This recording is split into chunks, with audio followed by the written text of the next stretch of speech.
Est-ce que tu as déjà eu le moment, un moment dans ta vie où tu t'es dit, j'ai pas le choix, là, faut qu'il se passe quelque chose, faut qu'il se passe un changement dans ma vie? Ben, je pense que ça arrive à tout le monde à un moment donné où est-ce qu'on a l'impression de répéter des patterns, que la roue tourne, qu'on n'est pas heureux au travail, pas heureux en amour, donc, et là, on se dit, il faut qu'il se passe quelque chose. Et quand on dit, il doit se passer quelque chose, ben, je vais parler de mon expérience. Moi, j'ai été à l'époque avec le père de mes enfants et ça marchait pas, c'était une relation toxique, j'étais plus heureuse. Et je me suis dit, je peux pas rester comme ça, il faut que je quitte, il faut que je parte.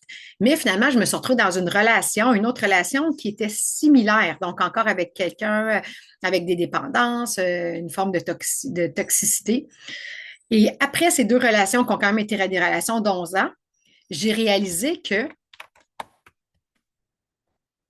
ben, c'était pas juste de changer pour changer. C'est facile de dire, ah, je dois sortir de cette relation-là, je dois changer ce travail-là. Donc, je prends un autre travail, je prends un autre conjoint. Donc, mais c'est juste de changer le problème toujours.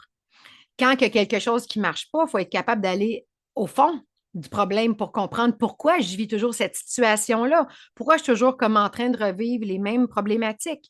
Puis c'est comme ça, la vie, on va toujours revivre les mêmes problématiques jusqu'à temps qu'on les comprenne et qu'on soit capable de résoudre ces problématiques-là.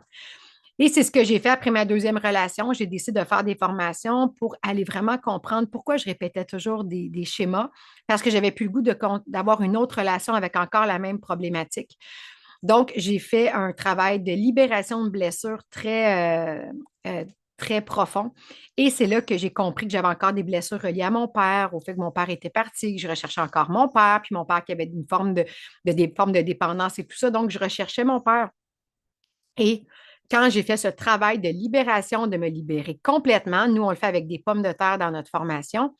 Après ça, et pour tous les gens qui suivent nos formations, c'est le jour et la nuit. Après ça, j'ai été capable vraiment de rencontrer quelqu'un de complètement différent. Je n'avais jamais rencontré quelqu'un comme ça où c'était simple, que c'était facile, que la personne était authentique, vraie, me donnait de l'amour.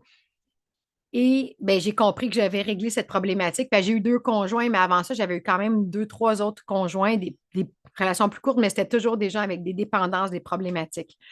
Donc, j'ai, j'ai fait cette transformation profonde à l'intérieur de moi qui fait que ça se répercute automatiquement à l'extérieur. Alors, si tu as l'impression que tu changes toujours que tu changes ton problème de place, en fait, mais que tu ne règles pas la situation, ben, ça va toujours se répéter parce que la vie va nous mettre en face de nous les blessures, ce qu'on a à travailler. Donc, si ça résonne en toi et que tu as besoin d'aller te libérer, on est là. Suis-nous, la magie du poids mental. On aide vraiment des milliers de gens à se libérer de leurs blessures et tout le monde dit quand on fait ce travail des pommes de terre qu'il y a un avant et un après parce que c'est incroyable comment on vient de se libérer de tout le passé puis qu'on peut avancer comme si c'était un nouveau livre qu'on créait. Alors, je t'embrasse fort et je te souhaite une belle journée. Bye!